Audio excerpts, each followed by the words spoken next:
Hello friends, मैं Rohit Sahu YouTube के इस ऑनलाइन मंच पर आपका स्वागत करता हूं। आज हम पढ़ेंगे इंडियन हिस्ट्री, जिसमें भारत का संपूर्ण इतिहास को एक झलक के रूप में देखेंगे। तो सबसे पहले हम देखते हैं इतिहास। इतिहास क्या है इसके बारे में। तो इतिहास को इंग्लिश में हिस्ट्री कहा जाता है। इतिहास शब्द की व्युत्पत्ति इति धन ह धन आज शब्दों से हुई है, जिसका अर्थ ऐसा निश्चित रूप से हुआ है। ठीक है। इतिहास का जो पर्यायवाची हिस्ट्री माना जाता है, इस हिस्ट्री शब्द का प्रयोग सर्वप्रथम हेरोडोटस ने किया था। हेरोडोटस साइंटिस्ट हैं ग्रीस के। इन्होंने अपनी पुस्तिका हिस्टोरिका में इस शब्द का प्रयोग पहली बार किया था, इसलिए हेरोडोटस को इतिहास का जनक या फादर ऑफ हिस्ट्री माना जाता है। इतिहास के बहुत सारे डेफिनेशंस दिए गए हैं, लेकिन उनमें से एक है जिसको मैं बताना चाहूँगा। रेप्सन के अनुसार है, इतिहास घटनाओं या विचारों की उन्नति का एक क्रमबद्ध विवरण है। ठीक है। अब हम आगे देखेंगे।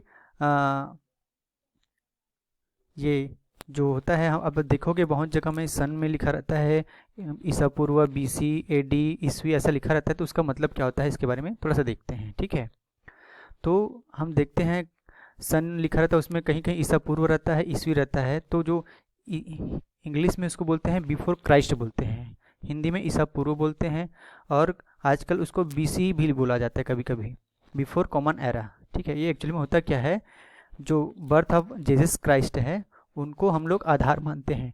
उनके पहले के जो भी घटनाएं हुई उसको बीसी बोला जाता है, ईसा पूर्व बोला जाता है, और उनके बाद की जो घटनाओं होता है उसको एनो डोमिनी एडी या ईस्वी कहा जाता है।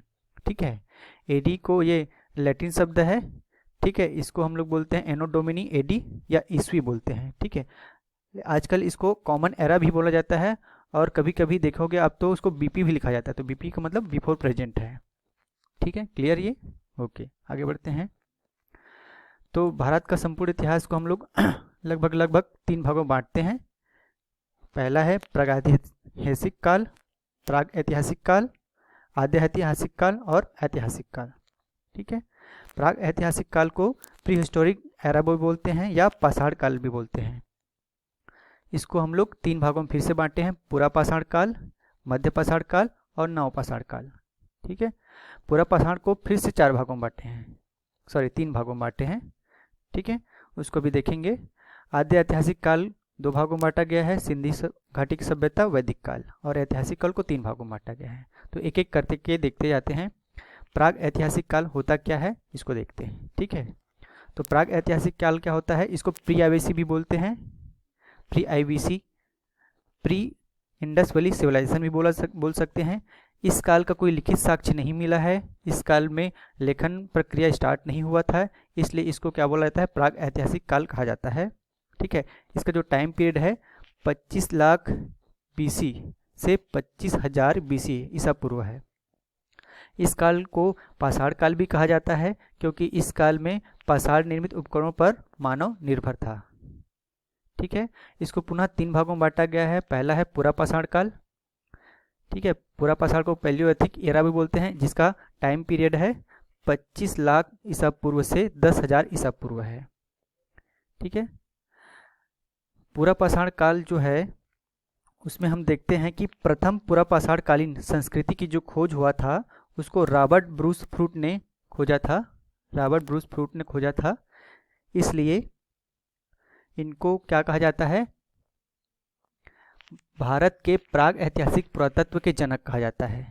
पूरा पाषाण काल में मानव निग्रोटो प्रजाति के होते थे, जो अपने जीविका उपार्जन के लिए पूर्णतः शिकार पर निर्भर होते थे। ठीक है। और जो इस एरा में हमको आग से परिचित नहीं हुए थे, इसलिए लोग कच्चा मांस खाते थे। प्रथम औजार जो है कुल्हाड़ी था हमारा, और इस काल में बेसिकली मनुष्य जो है आखेट और खाद्य संग्राहक था। ठीक है। पूरा पाषाण काल को फिर से 3 भागों में बांटा गया है। पहला है पूरा पाषाण काल या निम्न पूरा पाषाण काल। इसका टाइम पीरियड है 25 लाख से 1 लाख बीसी है। इस काल में जो औजार थे वो क्वार्जाइट के बने होते थे, और जो औजार कैसे थे, हस्त कुठार या हैंड एक्स होता था, और या विदर्णी होता था। ये कहाँ पर पाए गए हैं? तो सोहन घाटी, बेलन घाटी, आदमगढ़, भीमबेटका, नेवासा आदि में पाया गया है। पूर्व पाषाण काल को फिर से हम बांटना चाहे तो दो भागों में बांट सकते हैं। ये काल जो उपकरणों के आधार पर बांटा गया है, पहला है चॉपर, चापिंग पेबुल संस्कृति या सोहन संस्कृति बोलेंगे। दूसरा क्या हमारा हैंड एक्स संस्कृति जो है मद्रास के पास मिला हुआ था। ठीक है, उसके बाद हम देखते हैं दूसरा मध्य पूर्व पाषाण काल। मध्य पूर्व पाषाण काल का टाइम पीरियड है 1 लाख BC से 40,000 BC है। इस काल में क्वार्जाइट के साथ साथ चर्ट जैस्पर और फ्लेट जैसे प्रमुख कच्चा माल थे और औजार जो सल्क और फ्लेक्स से बने होते थे। ठीक है, स्थान है इसमें इस काल के मिले हैं डिडवाना, भीमबेटका, नर्मदा घाटी मिला हुआ है। उसके बाद देखते हैं हम तीसरा है उत्तर या उच्च पूर्व पाषाण काल। इसका टाइम पीरियड है 40,000 BC से 2500 BC है। यह काल आधुनिक मानव अर्थात होमो सेपियंस के अस्तित्व का युग माना जाता है। इस काल में उपकरणों में तक्षुड़ी या खुरचनी के अलावा अस्थि के उपकरण की भी महत्वपूर्ण भूमिका था।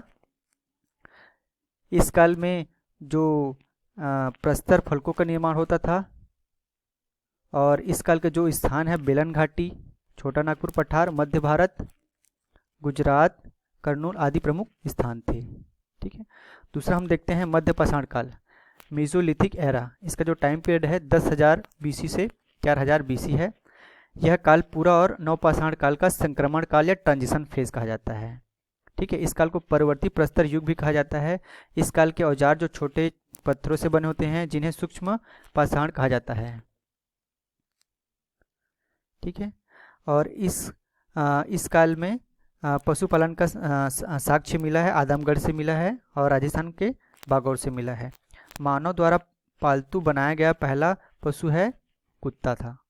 ठीक है, और इस काल में सबसे बड़ी उपलब्धि क्या है? अग्नि की खोज हो गई थी, इसलिए लोग अब पका हुआ मांस खाने लग गए थे। इस काल में जो स्थान मिले हैं बागौर राजस्थान, लंगनाज गुजरात, आदमगढ़ मध्य प्रदेश का, भीमबेटका मध्य प्रदेश का, ये सब मिले हैं स्थान। फिर उसके बाद आते हैं हम जो बागौर हैं, बागौर से हमको पशुपालन के साक्ष्य मिले हैं और आदमगढ़ से और लंगनाथ से पहली मानव बस्ती मिली है। ठीक है, उसके बाद हम आते हैं नवपाषाण काल, न्यूलिथिक एरा। इसका जो टाइम पीरियड है 4000 BC से 2500 BC है। इस काल में मनुष्य कृषक पशुपालन बन गया था। मानव द्वारा सर्वप्रथम प्रयुक्त अनाज जौ था। इस काल में पहिए का आविष्कार हो गया था और इस काल के जो स्थान मिले वो मेहरगढ़ पाकिस्तान, बुरजोहम कपुकार कश्मीर, नागार्जुन कोंडा आंध्र प्रदेश का है और कर्नाटक में ब्रह्मगिरी, हल्लूर और कोडेकल स्थान है मिला हुआ है। ठीक है, उसके बाद हम देखते हैं आद्य ऐतिहासिक काल। आद्य ऐतिहासिक काल क्या है? इस काल में हमको साक्ष्य मिले हैं लेकिन इसको अभी तक पढ़ा नहीं गया है। इसका जो टाइम पीरियड है 2500 BC से 600 BC माना जाता है। तो उसको भी हम लोग दो भागों में बांटते हैं। पहला है सिंधु घाटी सभ्यता या हड़प्पा संस्कृति बोलते हैं इसके, हड़प्पा सभ्यता। इसका टाइम पीरियड है 2500 BC से 1750 BC। किसी किसी बुक में 1500 BC भी दिया हुआ है। और दूसरा है वैदिक काल।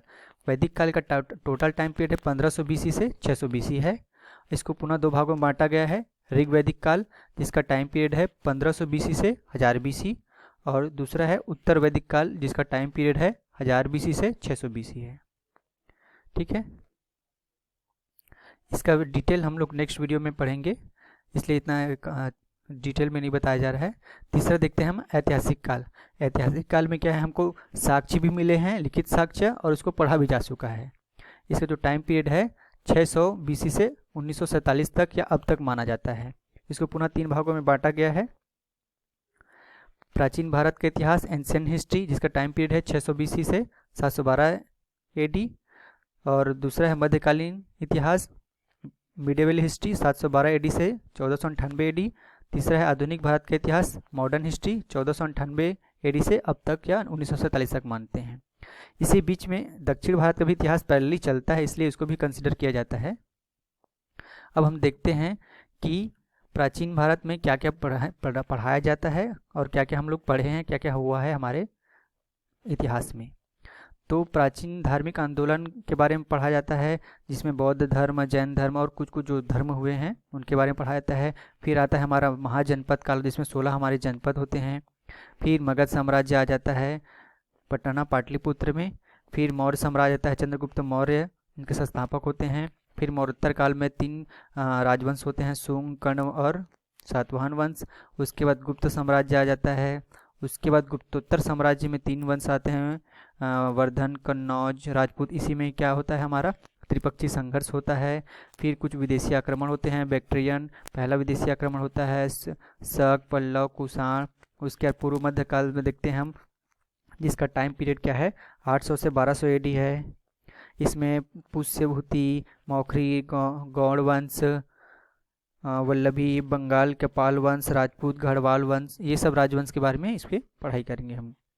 उसके बाद दक्षिण भारत में कौन कौन सा मेन वंश हुआ उसके बारे में देखते हैं। तो संगम काल हुआ था, वाकाटक काल, पल्लव वंश, बादामी के चालुक्य, राष्ट्रकूट के वंश, कल्याणी के चालुक्य, चोल राजवंश, विजयनगर साम्राज्य, बहमनी साम्राज्य। मध्यकालीन इतिहास में देखते हैं, जिसमें हम अरबों का आक्रमण देखते हैं। 712 ईस्वी में मोहम्मद बिन कासिम आता है, वहाँ से स्टार्ट होता है। दिल्ली सल्तनत। फिर मध्यकालीन धार्मिक आंदोलन के बारे में पढ़ते हैं, सूफी, ये सब के बारे में। फिर मुगल साम्राज्य आ जाता है आपका बाबर इसके संस्थापक होते हैं। उत्तरवर्ती मुगल काल, सिख धर्म, मराठा साम्राज्य और अन्य बहुत सारी जो रियासतें उसके बारे में पढ़ते हैं। फिर आधुनिक भारत में देखते हैं, आधुनिक भारत के इतिहास में 1498 AD से 1947 तक आता है। इसमें देखते हैं यूरोपीय कंपनियों का आगमन देखते हैं। 1498 से वास्को डी गामा आता है केरल के कालीकट में। फिर उसके कुछ देसी रियासतों जो ब्रिटिश नियंत्रण हो जाता है उनको बारे में पढ़ते हैं। आधुनिक भारत का विद्रोह को देखते हैं, 1857 का विद्रोह के बारे में पढ़ते हैं। भारत का अंग्रेजों द्वारा सामाजिक आर्थिक शोषण होता है उसके बारे में पढ़ते हैं। ब्रिटिश काल में शिक्षा का विकास कैसे होता है उसके बारे में पढ़ते हैं। फिर हम देखते हैं सामाजिक धार्मिक शिक्षा सुधार आंदोलन के बारे में देखते हैं। फिर देखते हैं भारतीय राष्ट्रीय कांग्रेस के बारे में, स्थापना, उसके सम्मेलनों के बारे में देखते हैं।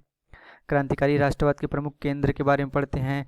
भारतीय राष्ट्रीय आंदोलनों का चरण, पहला चरण, दूसरा चरण, अंतिम चरण, इन सब चरणों के बारे में पढ़ते हैं। गवर्नर जनरल और वायसराय के बारे में पढ़ते हैं और कुछ कुछ जो नारे कथन हैं उनके बारे में पढ़ते हैं।